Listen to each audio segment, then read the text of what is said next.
Good morning, people. Good morning, good morning.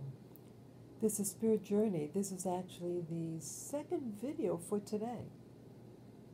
Yeah, I did an early morning video just before I fell asleep. And now I do this one. Today, it's Monday morning. Good old Monday morning. Doesn't feel like Monday morning, but it's Monday morning.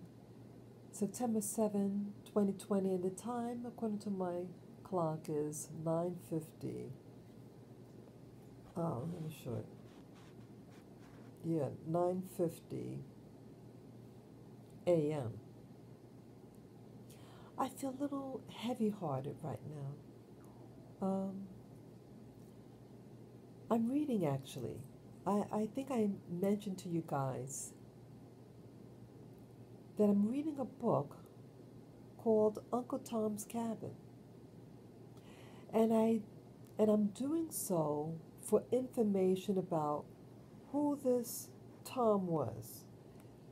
In American culture, when you want to insult a black person who may, on the surface to some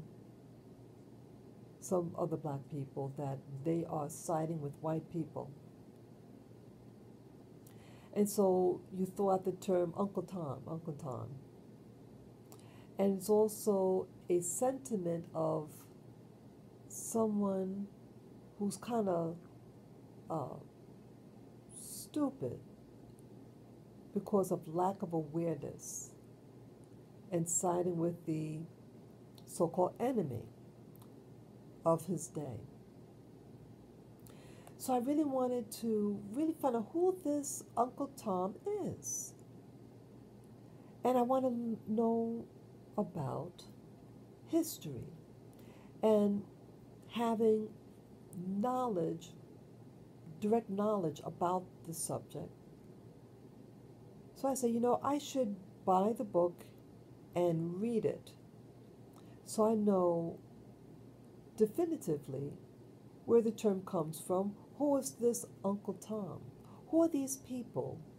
We throw certain terms out and not knowing the history about it. And I was even called the COON word because I outed somebody. I should say outed. I had an experience on a train with a young woman. It was two women who were trying to bully me on the train while I was on my way to see an elderly family member. And it angered me. I was surprised.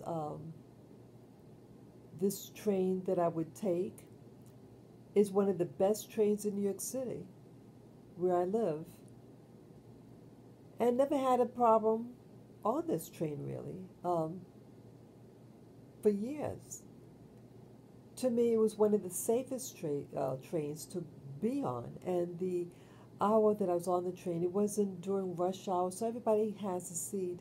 Either way, this incident happens.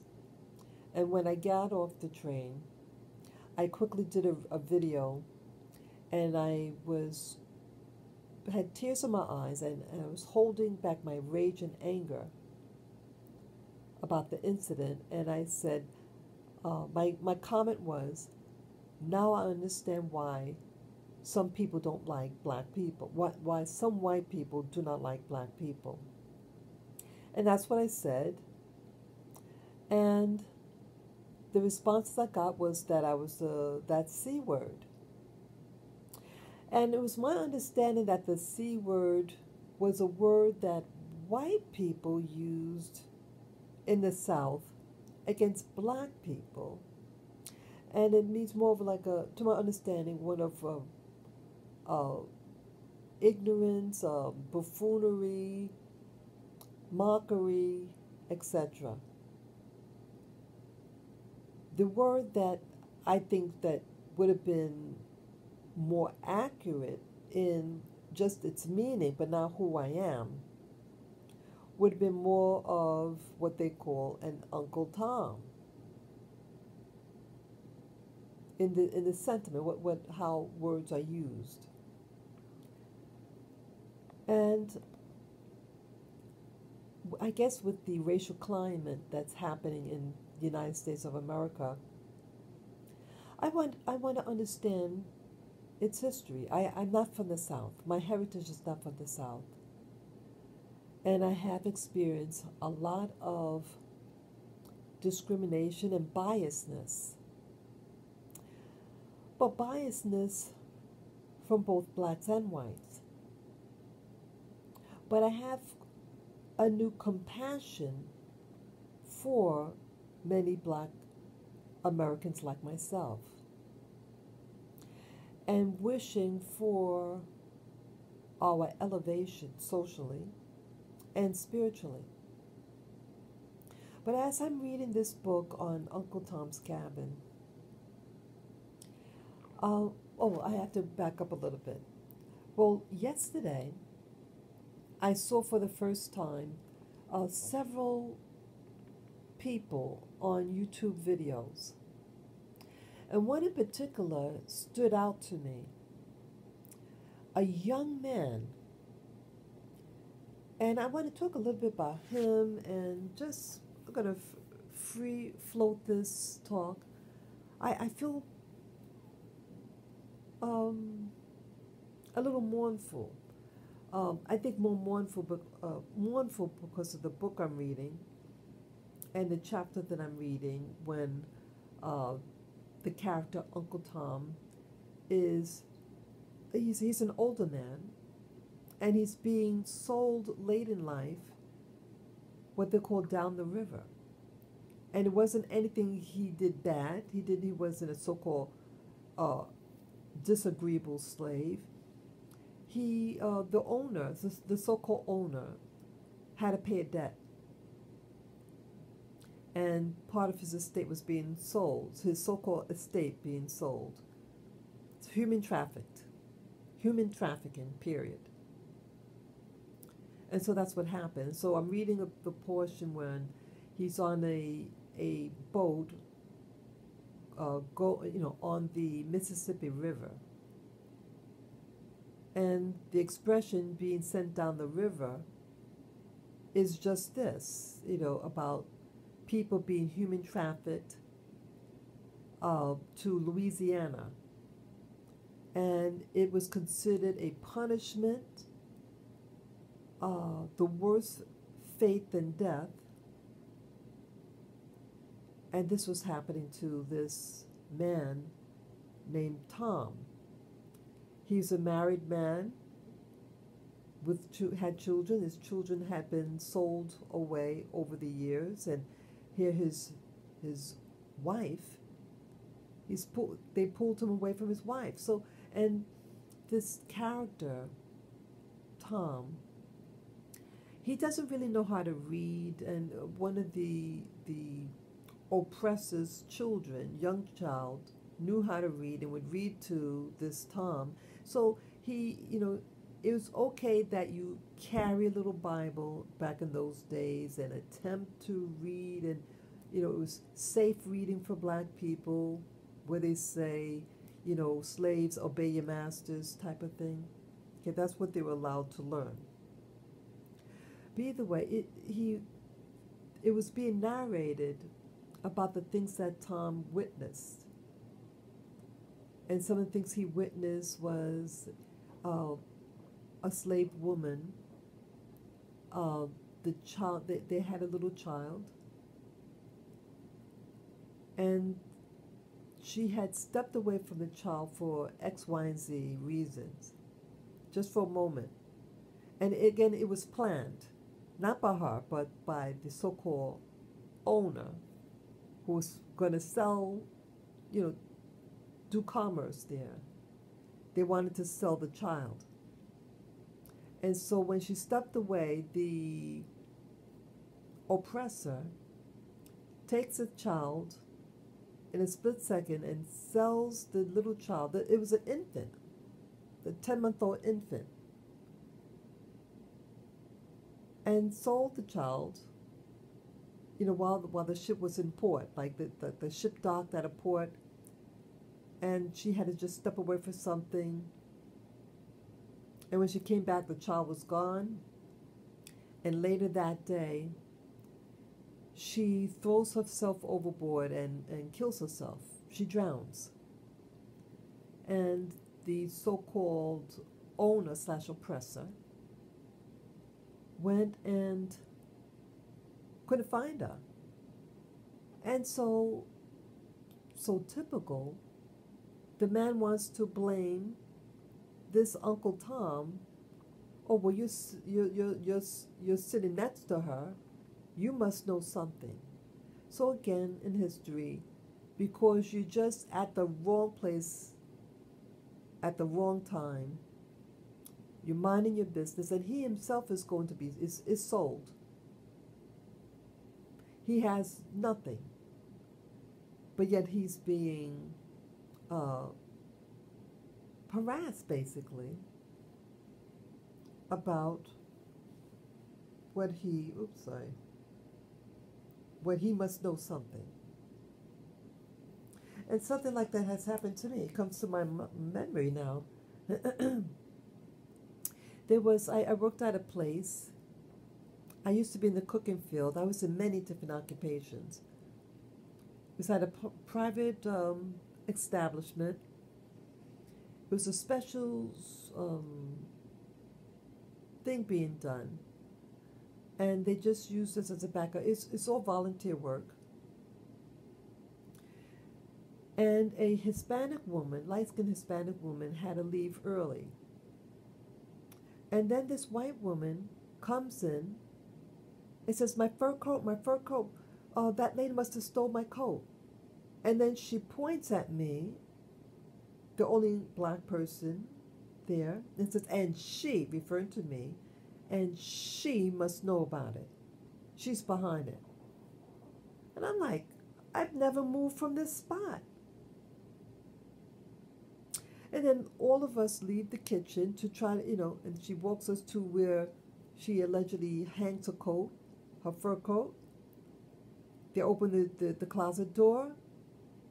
And then the eyes went down. What happened was that the fur coat was one of those big furry coats, and it fell, it was too heavy for the hanger, and fell down below on the floor. And she sees it. Oh. Did she apologize?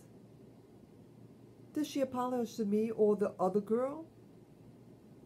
So it's conditioning that if you are present, and there were other people, there were white people, there were all types of people. I remember that, boy, it just came to my mind as I was just talking. I didn't know that I was going to even mention that, because it happened a very long time ago. 20 plus years ago. So it's being narrated about this Uncle Tom, the things he sees and witnesses. And it's morning now, and he's on that boat, and they're talking about a young white child. And it's interesting how the writer of the book is giving this very picturesque look of the pretty young white girl with light color hair, blue eye, and making her sound very angelic. And people are giving the little child fruits, candies, things like that. And as I'm reading this part of the book, I'm thinking, wow, this is human trafficking happening. People's lives are being ruined. And here a young child could walk about in oblivion as to what's really going on. Human trafficking. People being taken away, sneaked away, kidnapped. For what? Money. The root of all kinds of evil. And this Uncle Tom reads his Bible as if this is something that's going to save him, help him. He is what you call a pious man, a religious man, a religious programming, but has no power. I used to be a reader of the Bible also. I wouldn't say I was a religious person, but I had religion, and it was an annuity to me. For a while, I grew up in it. I mean, I was introduced to the Bible. I mean, I've seen the Bible growing up, but I didn't come from a religious household. They didn't go to church. And I was introduced to the Bible and how this Bible had power, and that it could help me in life. And so I guess in Tom's day, the same thought, it's the same Bible, same attitude, that this thing has this power. But yet it did not, so far, it did not transform this Tom to help him get away. It didn't transform the oppressors of this day to transform their heart to say that this institution of slavery is an evil. But it justified it by saying, a scripture verse in the New Testament that cursed be Canaan, the lowest of all slaves, and something like that. Who is to say that we Canaan? Do you know the land of Canaan is where Israel is today? And so if you're going to say that I am Canaan, that means that land is mine, and those current people that are living in there should be kicked out. Right? If that is your native homeland, that region. But no, I don't think it is. Okay? It's just, I'm just putting that out there for argument's sake. Whether we genetically from that region, lineage from that place or not, I don't know. My DNA shows West Africa. My African portion says West Africa. But anyway, so I see that it's putting, I feel sad for this character, this man who's witnessing horrors, and a horror is happening to him, being separated from his family. And so you can just imagine modern day, you put pictures of modern day.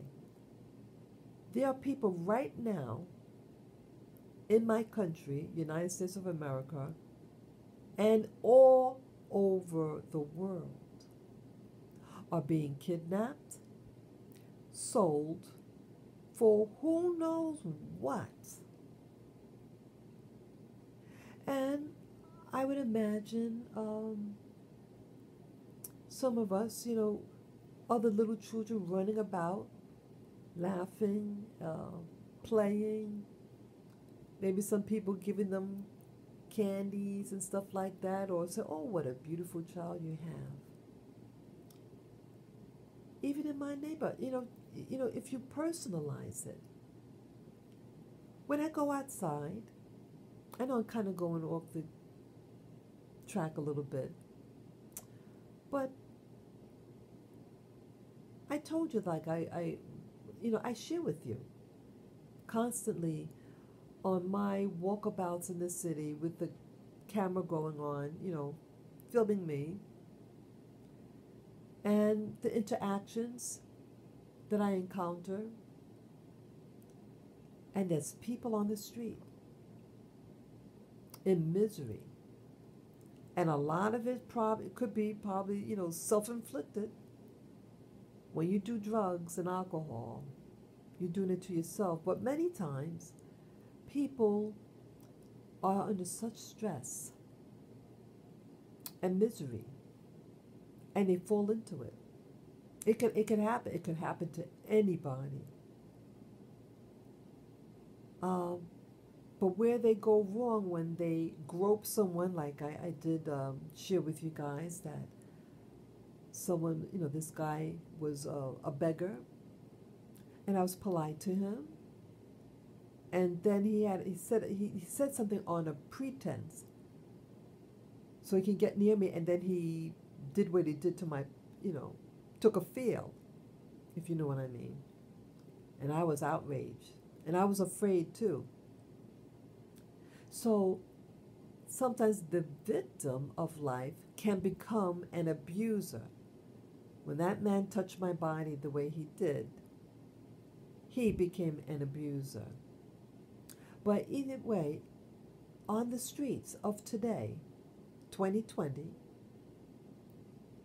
you have all types of characters in their own enslaved mind. The real slavery is the slave of the mind. Okay, now I'm reminded about this YouTuber, what I was going to mention initially. I saw this YouTuber, this person, for the first time. It was a group of black people, but one particular was a young black guy, and I was very impressed with him. I was impressed with his wit. He paired up with another person. Now the guy was a black man, young black guy, dark complected, dressed very neatly, and he spoke very well. He spoke highly educated. And I know what people would say back in the day when I was just starting out in life, as a teenager, early 20s. They would have said that he sounds like a white person, and a snooty white person, right? But either way, it's just interesting listening. Yeah, he was highly intelligent, and intelligent for his words that he said. It wasn't just how he said it, but the actual content that he said was amazing. He looked like he could have been in his 20s, mid-20s, and he and another person, and the other person was a female, and a white female, also about the same age. And they were on a college campus with a microphone, talking to the people and about all this stuff that's going on with the elections and black and white relations, things like that. And they were very provoking. And the guy was trying to change the narrative that blacks aren't really being discriminated against, that no matter what, that there is racism, but that racism isn't a determinant of how far you go in life.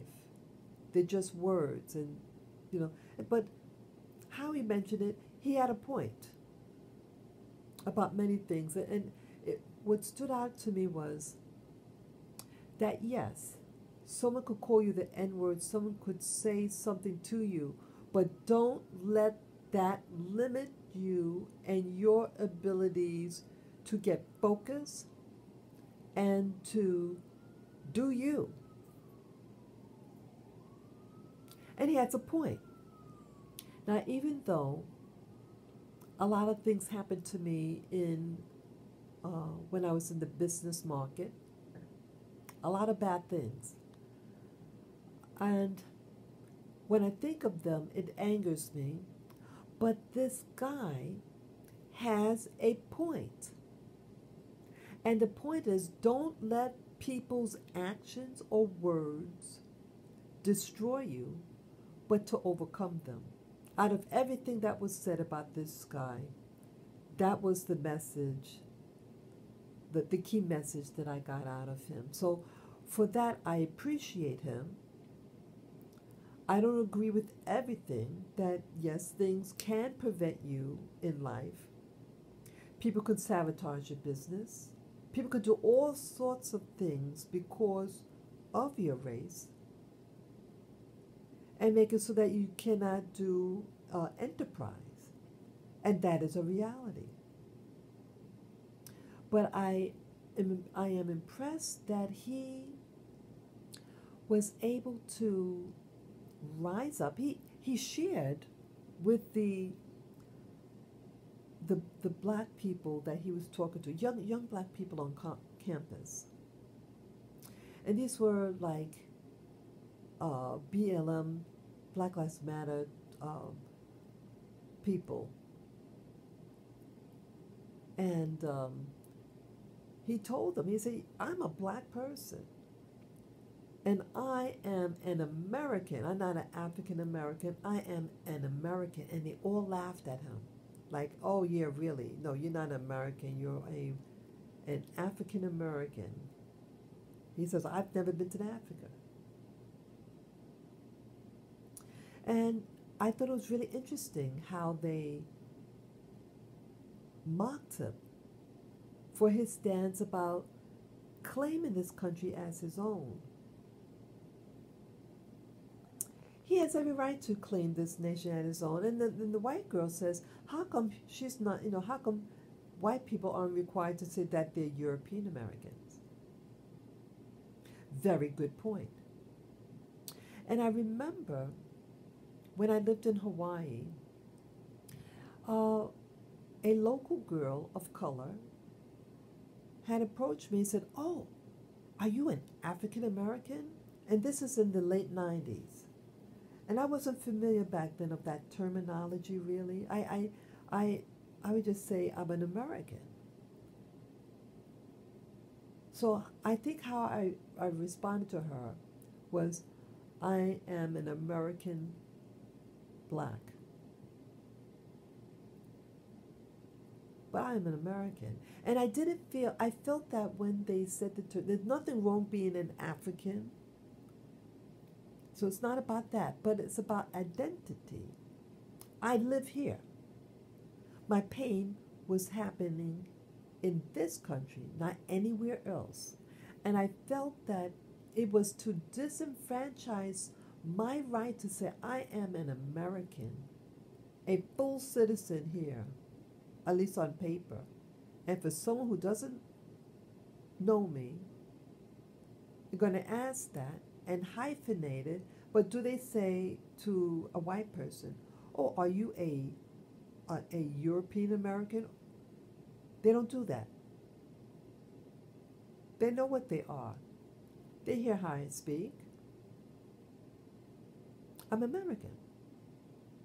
So I felt that it's lessening my status. And I want to say, I am an American and I'm a black person. So I understood. And I don't like people to hyphenate what I am. I don't like it. I don't like that you give a white person the open card to just say that they can go anywhere in the world. A white American can go anywhere in the world and they don't say, I'm a white American. They are American. And there's no argument. They don't say, oh, well, you really are, European. You don't know your ancestry. Oh, you're denying your heritage. No, you create heritage. You're building the heritage that you have acquired now, because now is only the time. Now is the time. It's about now. You cannot talk about what's some 100-something years ago. You're not living 100 years ago. You're living in the present. Be in the present now. If you live here, you're raised here, you speak the language, you of the culture of what you are the now.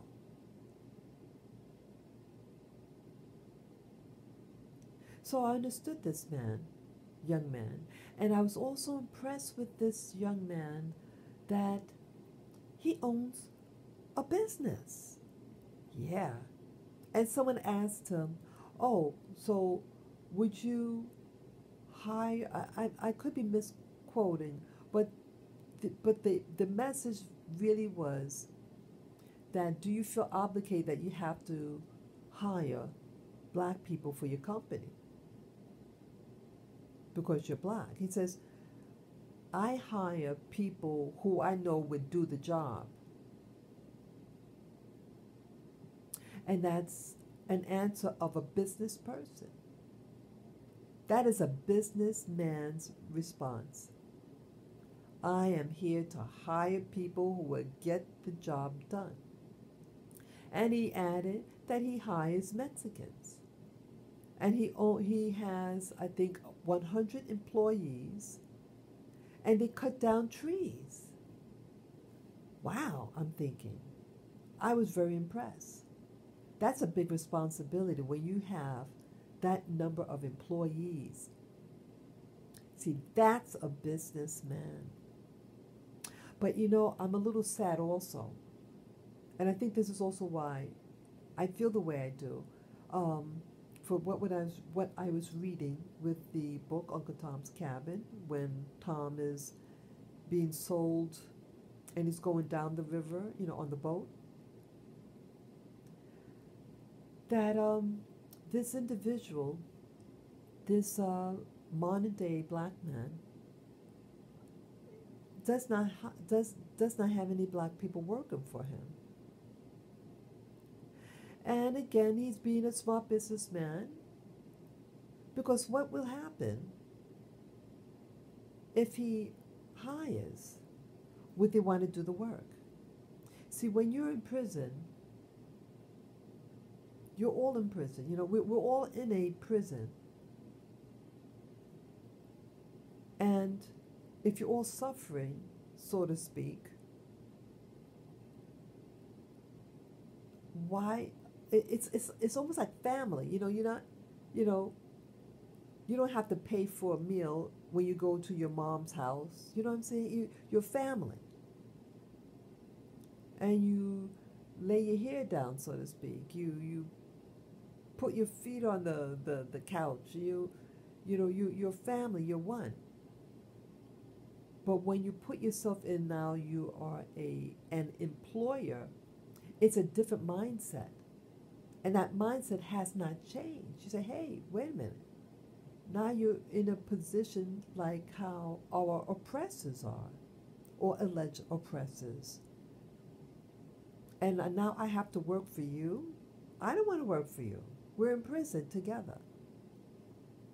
And I think this is why you may have chaos when you have people from North American blacks, and a company is going to be backbiting. That's what I perceive. They're not going to want to work for you. And I'm saddened about this because, see, that's why in America, Hispanics, and this is not an anti-Hispanic rant either, why Hispanics are doing better economically in America. Okay?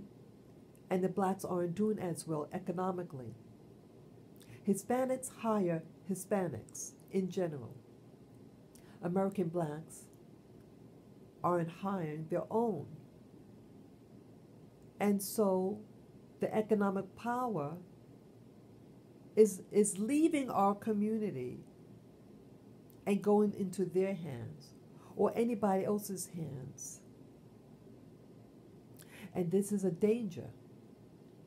So yes, he's making a business, and it's almost like to be enslaved or become the enslaver. So this is indirectly like the becoming an enslaver, so to speak. He's becoming the master. And again, this is not a disparaging on him. I'm very impressed with the guy, but my mind is thinking that to survive, in this rat race called making money, you hire someone who's outside of your community, or you hire your own and have the backbiting, right? And so you have to make a decision. Some people could, yes, you could hire and they'll do the job. And I know of another person who's a gardener, a Black American fellow, and he hires Hispanics, people of Hispanic origin. And it's a black neighborhood. And yeah, he's making money. This guy was taught how to have a business mindset because of his black parents. These aren't no mixed race looking people either. And he's doing well. So there's a part in this country where for you to move forward, we have to leave our community behind. And that's what saddens me in all this. That's what's making me sad. That we have to walk away. And everybody else is benefiting off of our hard work. And when we're fortunate enough to become an entrepreneur means risk taker. And unfortunately, when you hire some people, you are taking a big risk because it can mess you over. Such as what I talked about earlier this morning about with Nancy Pelosi and what she did. She behind closed doors got her hair done, and she's not wearing a mask when she was on camera. And the owner and the actual hairdresser who did her hair may have, it's suspicious what was really going on behind the scenes between those two.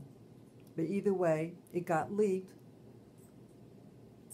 to alarm the public that Nancy is taking advantage of her position. And I already gave a detail about what I thought about that.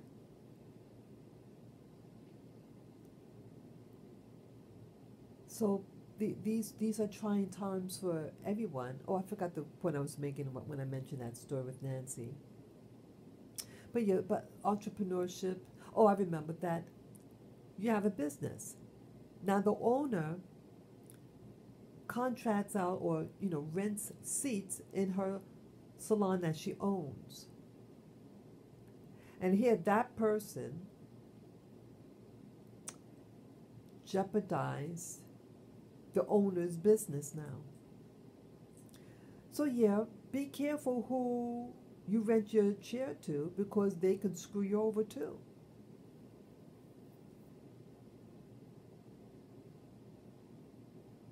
And that person who can screw you over is someone from your community, possibly. Yeah, being an entrepreneur is all about risk, taking risks. Human labor. All of this is about extracting human labor, and so that you can get currency / money. This money is our enemy. Money is our enemy because it divides people. It makes us frenzied sometimes. It has people being sold and trafficked for money. You have people today who are selling their children for money. There are employers who are human trafficking people to go fishing, like in Africa.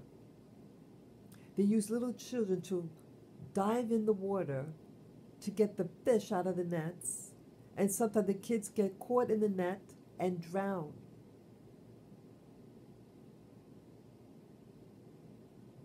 And it's a market.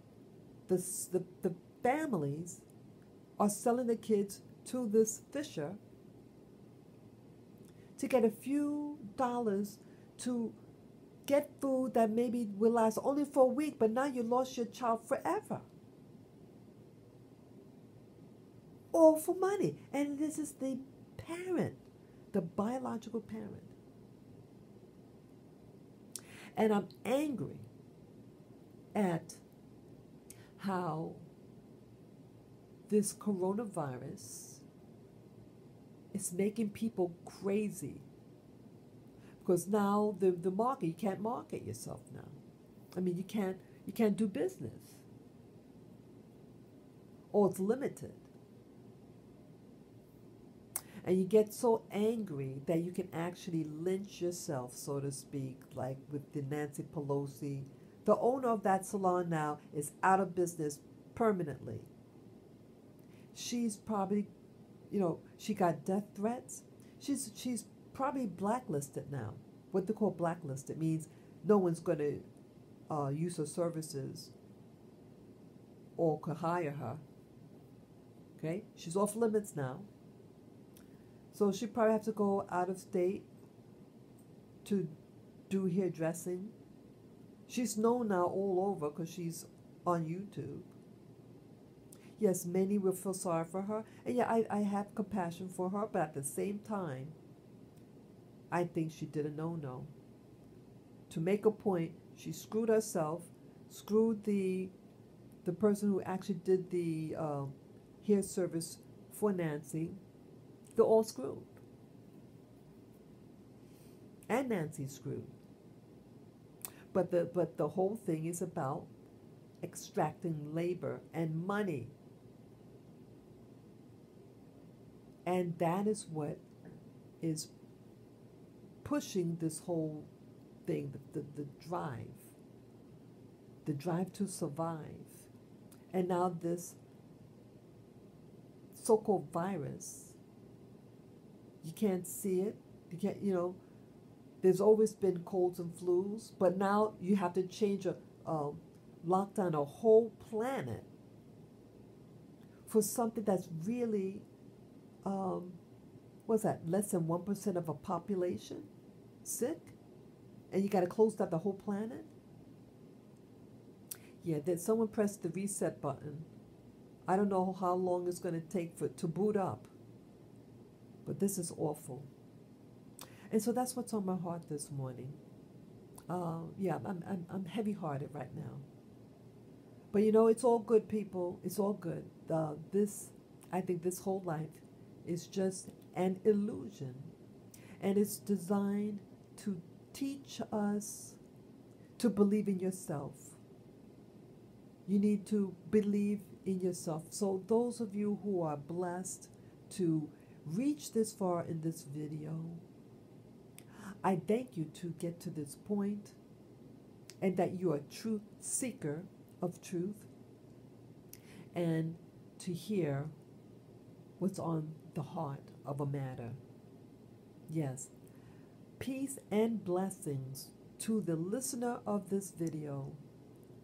Great encouragement to us all to prevail in this challenge time. I thank you, folks, for listening. Bye-bye.